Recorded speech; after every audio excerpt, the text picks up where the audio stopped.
बऱ्याच वेळा आपल्या आयुष्यात कोणत्या वळणावर कधी आणि काय घडेल, कोण आणि कसे आणि कधी भेटेल काहीच सांगू शकत नाही. काळाच्या ओघात आपण बऱ्याच जवळच्या व्यक्तींना मागे सोडतो, पण मनात मात्र ती कायम घर करून राहिलेली असतात. आणि असेच जवळची एखादी व्यक्ती खूप दिवसांनी, खूप वर्षांनी अचानकपणे भेटते, तेव्हा काय घडते? आज अशीच एक हृदयस्पर्शी गोष्ट मी तुमच्यासमोर घेऊन येत आहे. गोष्ट शेवटपर्यंत ऐका, तुम्हाला नक्कीच आवडेल. तत्पूर्वी प्रेमा तुझा रंग कसा या चॅनलला खाली दिलेल्या सबस्क्राईब या बटनवर क्लिक करून सबस्क्राईब करा. खूप वर्षानंतर मी गावाला गेलो होतो. एका मेडिकलमध्ये मी काही मेडिसिन घेत होतो. एवढ्यात तुमच्याकडे डोकेदुखीची कोणती गोळी आहे असा गोड आवाज कानावर पडला. आवाज खूप जवळचा आणि ओळखीचा वाटला, म्हणून वळून बाजूला पाहिले. तू तू इकडे असे म्हणून तिच्याकडे पाहतच बसलो. तिला पाहून मी आश्चर्यचकितच झालो. खूप आनंद झाला होता मला तिला बघून. ती सुद्धा माझ्याकडे आनंदाने बघत होती. एखादी हरवलेली खूप मोठी मौल्यवान वस्तू सापडते आणि तेव्हा जो आनंद होतो ना, तसा आनंद तिच्यानं माझ्या चेहऱ्यावरून ओसंडून वाहत होता. मागून येणाऱ्या कस्टमरने जरा बाजूला होता का प्लीज असा आवाज दिल्यानंतर मी भानावर आलो होतो. एव्हा ना ती सुद्धा भानावर आली. मी माझी मेडिसिन घेऊन बाहेर उभा राहिलो. जवळजवळ 15 वर्षांनी मी तिला आज पाहत होतो. आजही ती तशीच दिसत होती. काही बदल झाला नव्हता. तेच हसणं, तेच बोलणं, तेच बघणं अजूनही तसेच होते. फरक काय तो एवढाच होता की ती तेव्हा ड्रेसमध्ये दिसायची आणि आज साडीमध्ये दिसत होती. गळ्यात मंगळसूत्र होते, हातात बांगड्या होत्या, कपाळाला टिकली होती. तेव्हाही ती तशीच साधीच राहायची. इतर मुलींसारखी ती कधी फॅशनेबल राहिलीच नाही. लांब बाह्य असलेले लूज ड्रेस ती कायम घालायची. कायम गळ्यात ओढणी असायची. जीन्स टी शर्ट असे काही घातलेले मी तिला कधी पाहिलेच नाही. इतर मुलांशी कधी फालतू टाइमपास करताना ती मला कधीच दिसली नाही. वेळेत कॉलेजमध्ये यायची. कॉलेज सुटले की सरळ घरी जायची. तिच्या या साध्या सरळ राहणीमानामुळेच, वागण्यामुळेच ती मला खूप आवडली होती. मी तिच्यावर प्रेम करत होतो, पण मनातल्या मनात तिला कधी सांगण्याची हिंमतच झाली नाही. तिला सांगितले तर काय वाटेल याची कायम भीती वाटायची, कारण ती इतर मुलींसारखी नव्हती. कॉलेजमध्ये असताना प्रेम वगैरे असे काही नसते, फक्त काहीतरी एक आकर्षण असते किंवा नुसता फालतू टाइमपास, असे तिने एकदा कॉलेजच्या भाषणामध्ये सांगितले होते. ती खूप सिन्सिअर होती. खूप अभ्यास करायचा आणि चांगले मार्क्स मिळवायचे हेच तिचे ध्येय होते, आणि म्हणूनच मला तिची भीती वाटायची. प्रेम वगैरे असल्या भानगडीत ती पडणार नाही असे वाटायचे, पण तरीसुद्धा ती मला हवीहवीशी वाटायची. कधी सकाळ होते आणि मी कॉलेजला जातोय आणि तिला पाहतोय असे वाटायचे. कधी कधी मला उशीर व्हायचा. मग क्लासमध्ये शिरलो की पहिली नजर तिच्या बेंचकडे जायची. ती दिसली की खूप समाधान वाटायचे. क्लास सुरू असायचा.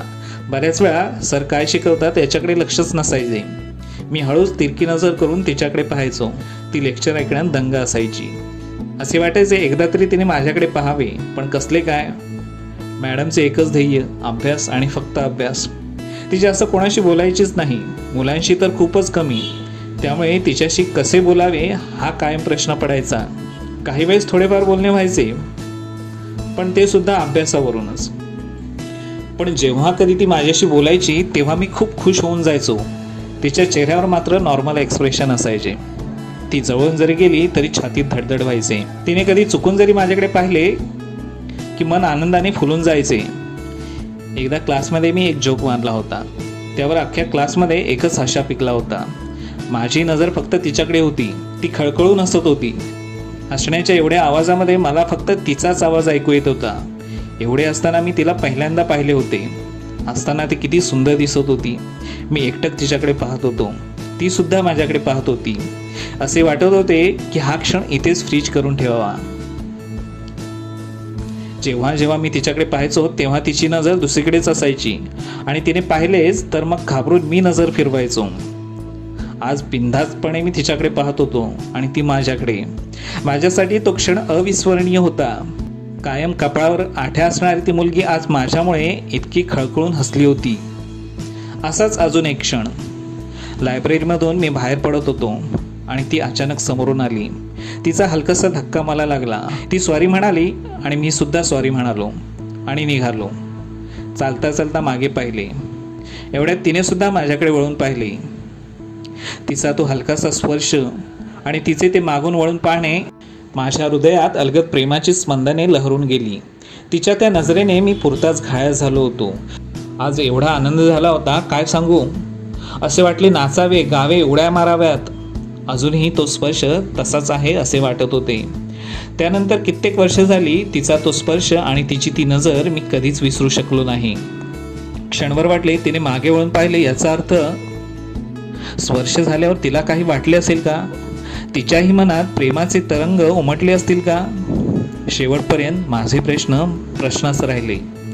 बघता बघता लास्ट इयर ही संपले. एक्झाम संपली. मी जॉबसाठी शहरात आलो. भीतीमुळे मी माझे प्रेम तिच्यापुढे कधी व्यक्तच केले नाही. माझे प्रेम मनातल्या मनातच राहिले, फक्त माझ्यापुरते, अव्यक्त आणि कदाचित एकतर्फी. दिवस जात होते. ती सध्या कुठे असेल, काय करत असेल हे शोधण्याचा मी खूप प्रयत्न केला. तिचे लग्न झाले एवढेच एका मित्राकडून कळाले होते. मात्र ती कुठे असते, काय करते काहीच माहीत पडले नव्हते. मी इतर मित्रांकडे तिची चौकशी सुद्धा केली. सोशल मीडियावर सर्च केले, पण काहीच माहिती मिळाली नाही. अधेमध्ये मी गावाला गेलो की खूप फिरायचो. तिच्या मागे जिथे जिथे फिरलो ते एसटी स्टँड, कॉलेज कॅन्टीन. तिथे गेल्यावर आठवणी पुन्हा ताज्या व्हायच्या. मग माझी नजर भिरभिरत राहायची तिला पाहण्यासाठी, पण कुठेच दिसायची नाही ती. मन नाराज व्हायचे. 15 वर्ष झाल्यानंतरही मी तिला विसरू शकलो नव्हतो. यावेळी मी पुन्हा एकदा गावाला आलो होतो आणि आज ध्यानीमनी नसताना ती अचानक भेटली. किती खुश झालो मी आज. असे म्हणतात ना की ही दुनिया गोल आहे. आपण ज्याच्यावर जीवापाड प्रेम करतो ती कधी ना कधी फिरून आपल्याला परत मिळतेच. असाच भूतकाळात हरवलेला असताना ती मेडिकलमधून बाहेर आली आणि माझ्यासमोर उभी राहिली. काय झाले, कसला विचार करतोयस? तिचे बोलणे ऐकून मी भानावर आलो. अगं काही नाही, मी हसून म्हणालो. कशी आहेस मी विचारले. तर तीही हसून म्हणाली ठीक. तू कसा आहेस? मी म्हटले मस्त, छान. मी मनात म्हटले नशीब एवढे तरी बोलली. कॉलेजमध्ये असताना एवढे सुद्धा बोलली नव्हती कधी. म्हणून मग मी थोडी हिंमत करून विचारले, तुझी हरकत नसेल तर आपण त्या समोरच्या हॉटेलमध्ये चहा घेऊया का? नाही म्हणजे त्या निमित्ताने थोडेफार बोलता येईल. इतक्या वर्षांनी भेटतो ना आपण, म्हणून. आणि असे रस्त्यावर उभे राहून बोलणे बरे नाही वाटत. मी एका दमात सर्व बोलून टाकले. तिने सुरुवातीला आढेवेढे घेतले. प्लीज चल ना माझ्यासाठी, आपण परत थोडे मिळणार आहोत परत. योगायोगाने जर भेटलोच आहोत तर थोडेफार गप्पा गोष्टी करू, मी तिला विनंती केली. ती नाही हो म्हणत शेवटी तयार झाली. मी खुश झालो. हॉटेलमध्ये खाली टेबल पाहिले आणि तिथे जाऊन बसलो. ती माझ्यासमोरच बसली. मी म्हणालो चहा घेऊया की आणखी काही? तर लगेच ती म्हणाली नको चहाच मागो. तेवढ्यात वेटर आला. त्याला 2 कप चहा सांगितला. आज चक्क मी तिच्यावरच चहा पिणार होतो. मी खूप खुश होतो. काय बोलावे ते सुचत नव्हते. थोडीशी भीती अजूनही वाटत होती. मी तिच्याकडे पाहत होतो. ती सुद्धा एक नजर माझ्याकडे टाकून मग इकडे तिकडे उगाचच पाहत होती. ती बहुतेक लाजत असावी. मग मीच विषय काढला. किती वर्षांनी भेटतोय ना आपण? ती म्हणाली हो ना. ग्रॅज्युएशन झाल्यानंतर तू गायब झालास, तू आता दिसतोयस. अगं हो, कॉलेज संपल्यानंतर मी शहरात गेलो जॉबसाठी. मग तिकडेच सेटल झालो. कधीतरी गावाला यायचो. पण आपल्या क्लासमधले कोणीच दिसले नाही कधी. कोणीच नाही म्हणजे की फक्त एकच कोणी स्पेशल. तिने थोडेसे नजर रोखून म्हटले. म्हणजे मी थोडासा बावचळलो. म्हणजे मित्र वगैरे. आता तुला कसे सांगू मी तुला शोधायचो ते? हे वाक्य मात्र मी मनातल्या मनात म्हटले. ती हसली. नक्की मित्रच ना? पुन्हा तिने विचारले. हो मी म्हटले. ती असे का विचारते हे मला कळत नव्हते. पण खरे सांगू तू भेटून आज मला खूप बरे वाटले, मी म्हटले. का बरे वाटले? ती रागाने विचारते असे मला वाटले. नाही म्हणजे आपण एका क्लासमध्ये होतो, मग एवढ्या वर्षानंतर भेटल्यावर बरे वाटणार नाही का? पुन्हा ती हसली. तिच्या मनात काय चाललंय मला काही कळत नव्हते. वेटरने चहा आणून ठेवला होता. 1 कप मी तिच्याकडे सरकवला. बरं मग काय करतेस तू सध्या? मी चहाचा एक घोट घेत म्हणालो. इथेच एका कोऑपरेटिव्ह बँकेत आहे, ती म्हणाली. मी म्हटले वा छान. तू कोणता जॉब करतोस? तिने मला विचारले. मी एका कंपनीत मार्केटिंग ऑफिसर आहे, मी म्हणालो. अच्छा, बायको काय करते तुझी? तुला कसे कळाले मी लग्न केले ते? अरे एवढी वर्ष झाली, अजून लग्नाशिवाय थोडा तू असशील, ती म्हणाली. मग मीच विचारली, तुला मुले किती आणि तुझे मिस्टर काय करतात? 2 मुले आहेत, मोठी मुलगी आणि तिच्या मागचा मुलगा, असे म्हणून ती थांबली.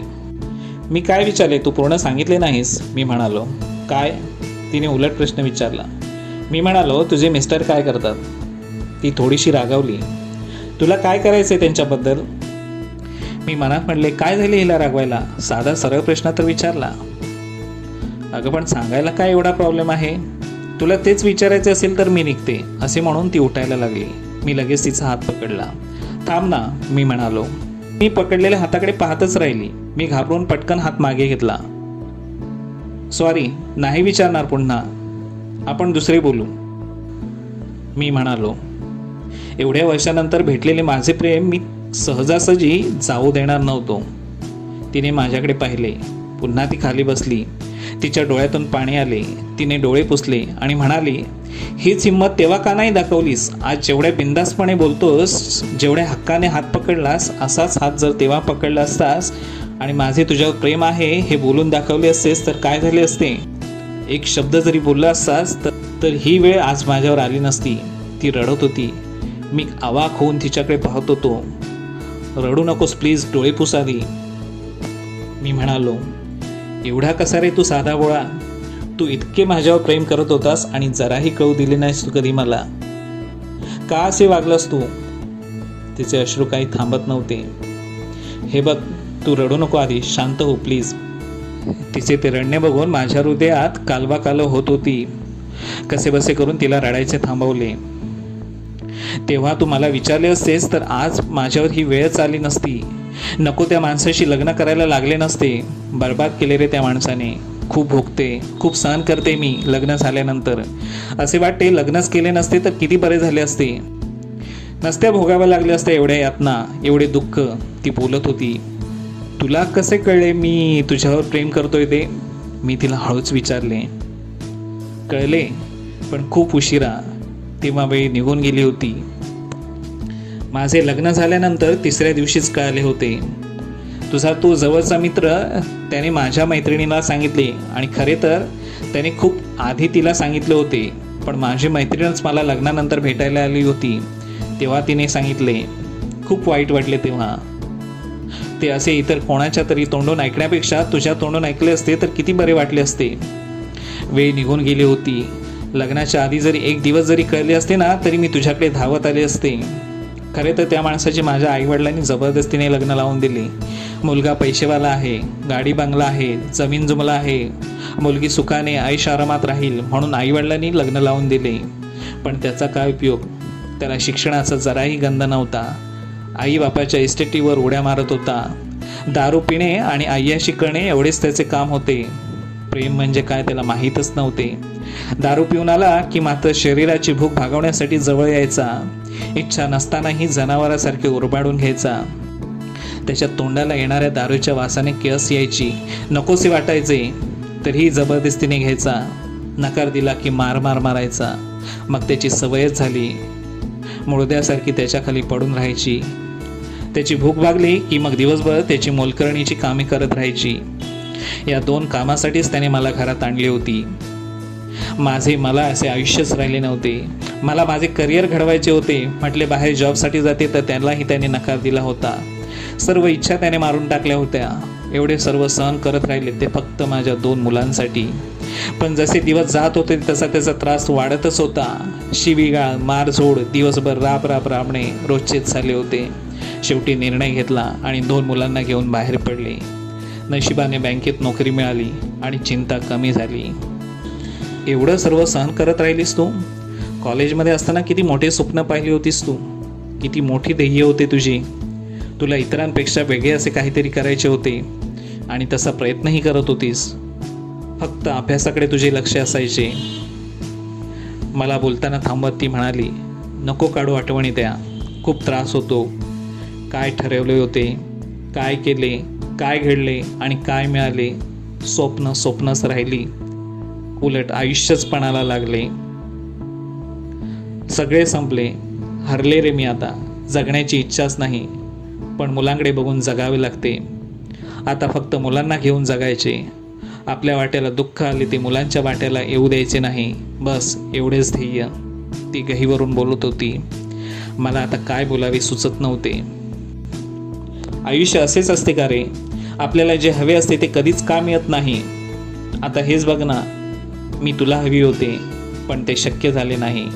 मी खूप मोठी स्वप्न पाहिली पण ती सत्यात उतरली नाहीत. मला जेव्हा कळाले की तू माझ्यावर प्रेम करतोस तेव्हा तुझ्याकडे यावे, पण वेळ निघून गेली होती. मी तिला थांबवत म्हणालो, मी तुला त्यावेळेस विचारले असतेस तर हो म्हणाली असतेस. तू एकदा लायब्ररीमधून बाहेर पडताना तुझा धक्का लागला होता ना, तेव्हा. ती थांबली. काय तेव्हा? मी विचारले. माझे कुतूहल वाढले. तेव्हा तुझा तो स्पर्श मनात स्पंदने निर्माण करून गेला. पहिल्यांदा तुझ्याविषयी काहीतरी वेगळे वाटले होते. मी नकळत तुझ्याकडे मागे वळून पाहिले होते. खरंच? मी अचंबित झालो. माझेही तेच हाल झाले होते तेव्हा. तो क्षण मी अजूनही हृदयाच्या कप्प्यात साठवून ठेवला आहे. मी म्हणालो, तुझ्या प्रेमाचा तो संकेत होता, पण तेव्हाही मी नाही ओळखू शकले. खरेच तेव्हा आपण जर बोललो असतो, व्यक्त झालो असतो तर आज कदाचित परिस्थिती वेगळी असती. जाऊ दे, नशिबात जे असते तेच घडते, ती म्हणाली. त्याचा आता काय उपयोग? तुझंही लग्न झाले, माझी सुद्धा मुले आहेत. मला नाही यायचे तुझ्यामध्ये. तू जग तुझं आयुष्य. अगं असे कसे? एवढ्या वर्षानंतर आपण ध्यानीमनी नसताना अचानक पुन्हा भेटलो. एकमेकांसमोर आपले मन व्यक्त केले. माझे तुझ्यावर अजूनही तेवढेच प्रेम आहे जेवढे तेव्हा होते. एकही दिवस असा गेला नाही की मला तुझी आठवण आलीच नाही. आणि आज अशी अचानक समोर आलीस. नियतीचे काहीतरी संकेत वेगळे असावेत. ती लगेच म्हणाली, तुला जे म्हणायचे तसे होणं शक्य नाही. तुझं लग्न झालंय, कळतंय ना तुला मला काय म्हणायचं आहे ते, ती म्हणाली. आणि मी जर म्हणालो माझे लग्नच झाले नाहीये तर? मी हसत म्हणालो, चल काही पण. ती हसून म्हणाली, मी थट्टा करतोय असे तिला वाटले. पण तूच मगाशी बोललास की तुझे लग्न झाले नाहीये म्हणून, ती म्हणाली. मी कधी म्हणालो माझे लग्न झाले नाहीये म्हणून? तूच तसे समजतेस कधीपासून? मी पुन्हा हसून म्हणालो. तसे ती आश्चर्याने म्हणाली, म्हणजे तू खरंच लग्न केलं नाहीस अजून? पण का? तिने विचारले. नाही करावेसे वाटले. पहिल्यांदा तुझ्यावर प्रेम केले. अव्यक्त असले तरी मनापासून केले, खूप केले. तुझ्या आठवणीत राहिलो. त्यामुळे तुझ्याशिवाय अजून कोणावर प्रेम करावे, लग्न करावे असे कधी वाटलेच नाही. मी असे बोलत होतो आणि तिचे डोळे पाण्याने भरून येत होते. म्हणजे तू तुझे आयुष्य लग्नाशिवाय काढणार होतास? एवढे प्रेम करतोस तू माझ्यावर? ती रडत बोलत होती. हो, खूप प्रेम करतो तुझ्यावर आणि करत राहीन शेवटपर्यंत. मी तिचे डोळे पुसत म्हणालो. वेडा आहेस तू. एखाद्याच्या प्रेमासाठी एवढे वर्ष कोणी थांबते का? ती म्हणाली. मी तिचे हात हातात घेतले आणि म्हणालो, एक विचारू? हो विचार, ती म्हणाली. लग्न करशील माझ्याशी? मी विचारले. माझ्या या प्रश्नाने ती अवाकच झाली. खुश होऊन ती लगेच हो म्हणाली आणि लाजून तिने मान खाली घातली. आयुष्यात आत्तापर्यंत कधी झाला नसेल एवढा आनंद आता मला तिच्या एका होने झाला होता. का नाही होणार?